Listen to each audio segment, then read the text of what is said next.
What's going on, guys? Oh my Godzilla back here with a really exciting set of figures to take a better look at. Guys, this is from Super7. They did 3 figures exclusive to San Diego Comic-Con. This is in their Toho Reaction Series line. However, these ones are glow in the dark. We have Godzilla, Mecca Godzilla, and Jet Jaguar, guys. Without further ado, let's jump right in.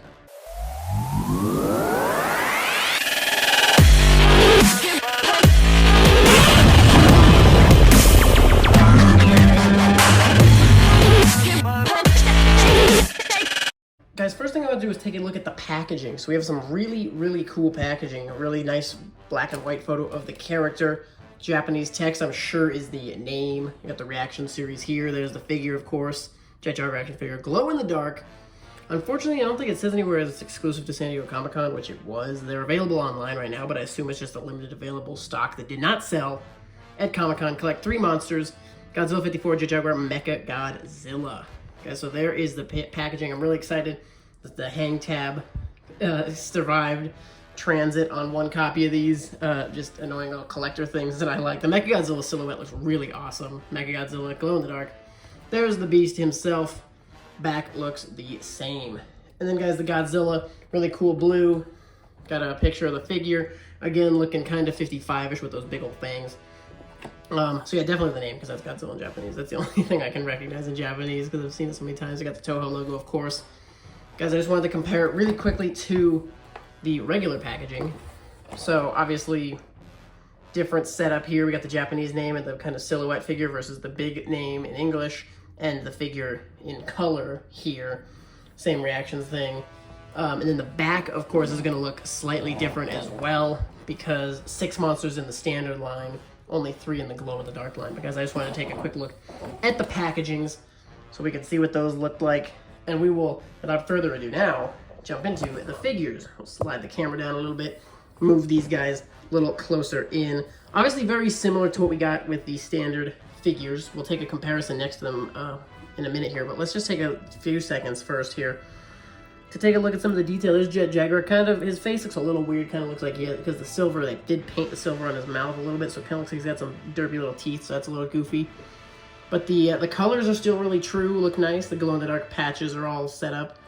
I like the ring. They left the ring colored. I like it when they blend the glow-in-the-dark. They don't necessarily have to make everything glow-in-the-dark, so I'm glad that they left a lot of color on Jet Jaguar. Makes them still look really nice, while also being able to easily identify that he is a glow-in-the-dark figure. Obviously, we still have our head articulation, arm, leg.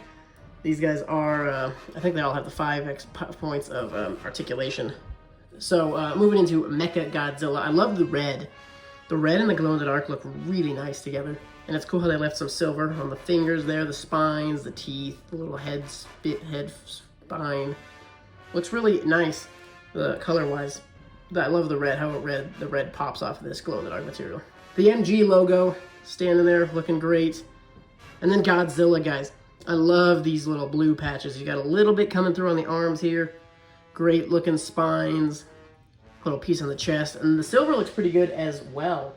The standard Godzilla was just painted white teeth, white eyes, white claws, and this guy's got the nice silver though, so it looks really cool to be able to see that silver cut through, and then the blue looks really good up against it. Real quick, I want to show you side-by-side comparisons of the standard versus the glow-in-the-dark.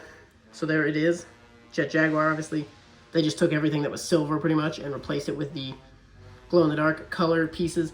The red and yellows and blue, all the colors actually are a lot lighter on the glow-in-the-dark. Like, take a look at the side-by-side yellows and the chest plates. A lot lighter colors, especially the blue. Look how much lighter that is. It's crazy. And then obviously black eyes versus the blue eyes on the standard. But same body, same sculpt, just different paint apps and moldings and material used. There's our Jet Jaguar getting Mecca Godzilla in play. Guys, in the review I said I really loved the colors of Mecca Godzilla. It looks super kind of old school. I still think that's true. But the glow-in-the-dark looks great too. A lot brighter red was used, which I'm glad, because it cuts through way better. Looks really nice. Red eyes versus the yellow. The yellow eyes could have looked cool, but they probably would have blended too much with this kind of clear plastic. So I'm definitely glad they did the red. And then obviously we have the standard, the mouth on the regular is just the same kind of whitish paint with the black on the inside.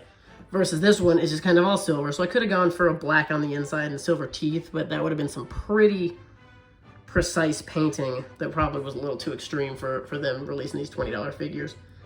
There's your Mecca Godzilla comparison. And last but certainly not least, Godzilla. Here's the 54. So obviously the kind of gray paint scheme was replaced with the glow-in-the-dark material, but I really love how they added the blue. Super cool they did that. It makes him kind of look like he's charging up an atomic breath. The chest and the arms were totally unnecessary, but nice details that they added because there's no color here. Obviously no paint differences on the shoulders of the chest here, so they didn't need to do that extra blue paint, but they did just because it make it look even better. And I'm glad the eyes have a little splash of blue in them as well, because the standard, it does not have any color.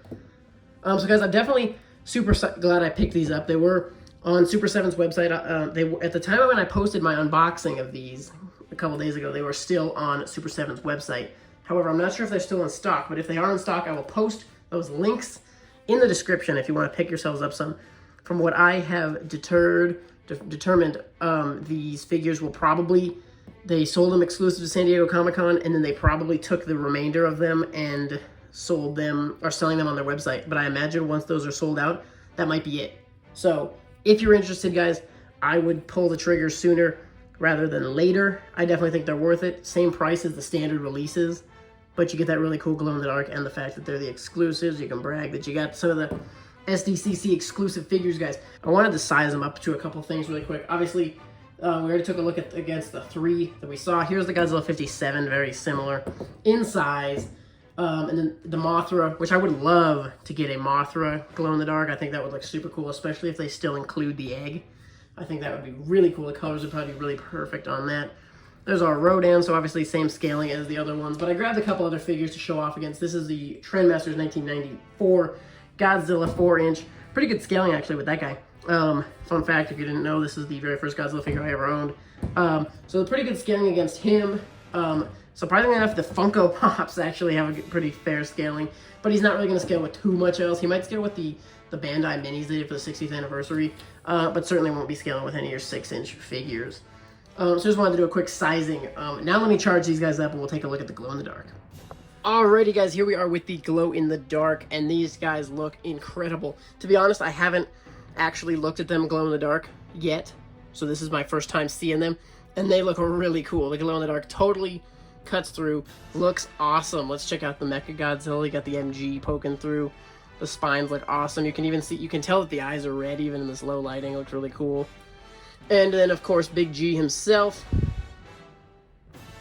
Unfortunately the blue doesn't cut through quite as much as I'd hoped it might. I wish the blue kind of glowed a little blue, but they just kind of used the same deal. It always kind of looks like he's got some lipstick going too. A little silly, but they look great. You can actually kind of see the blue from some of these angles, but I wish the spines kind of glowed a little bit of blue. Guys, so there they are, the Super7 San Diego Comic-Con exclusive glow-in-the-dark reaction figures, Godzilla, Mecca Godzilla, and Jet Jaguar. Guys, what are your thoughts? I'm super glad I picked these up. Like I said, I will link them in the description if they're still available. Pick some up for yourselves, guys. Let me know in the comments your thoughts on these figures. Thank you so much for watching. Stay tuned for more, and we'll see ya in the next one.